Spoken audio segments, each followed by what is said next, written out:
शिक्षकों की भर्ती रद्द करने और प्रदर्शनकारियों पर पुलिस हमले के खिलाफ विरोध रैली। बीरभूम जिले के खोइरासोल प्रखंड में आज उस समय माहौल गर्म हो गया जब हाल ही में सुप्रीम कोर्ट के फैसले के बाद 26,000 से अधिक शिक्षकों और शिक्षा कर्मियों की बर्खास्तगी के विरोध में वामपंथी संगठनों द्वारा एक जोरदार विरोध रैली निकाली गई। एसएफआई, डीवाईएफआई और माकपा के अन्य जन संगठनों के बैनर तले खोइरासोल माकपा एरिया कमेटी के आह्वान पर गुरुवार को यह रैली आयोजित की गई। विरोध जुलूस माकपा पार्टी कार्यालय से प्रारंभ होकर स्थानीय बाजार, थाना और बस स्टैंड क्षेत्र से गुजरता हुआ खोइरासोल बस स्टैंड पर पहुंचा, जहां एक सड़क सभा का आयोजन किया गया। सभा को संबोधित करते हुए सीपीआईएम बीरभूम जिला कमेटी के सदस्य दिलीप गोप, खोइरासोल एरिया कमेटी के सचिव अंगद बावरी, मोहम्मद नूर हुसैन सहित अन्य नेताओं ने सरकार की नीतियों की कड़ी आलोचना की।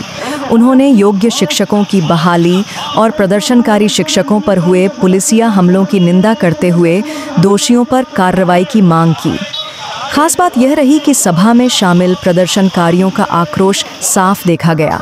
हर हाथ में तख्तियां, हर गले में नारे, सब कुछ इस बात की गवाही दे रहे थे कि शिक्षक समाज अपने हक के लिए सड़कों पर उतर आया है। VHRF 31 न्यूज़ से विशेष बातचीत में सीपीआईएम खोइरासोल एरिया कमेटी के सचिव अंगद बावरी ने बताया कि जब तक सभी बर्खास्त शिक्षकों को बहाल नहीं किया जाता और पुलिस दमन पर रोक नहीं लगाई जाती, तब तक यह आंदोलन जारी रहेगा। आज के हमारे खोइरासोले डीवाईएफआई, एसएफआई এবং গণসংগঠনের বিভিন্ন সদস্যদেরকে নিয়ে সারা রাজ্য জুড়ে যে একটা কি বলবো যে এই যে 26,000 শিক্ষক এবং শিক্ষাকর্মীর যে চাকরি বাতিল, সেই তার প্রতিবাদে আমাদের আজকের এই কর্মসূচিটা ছিল।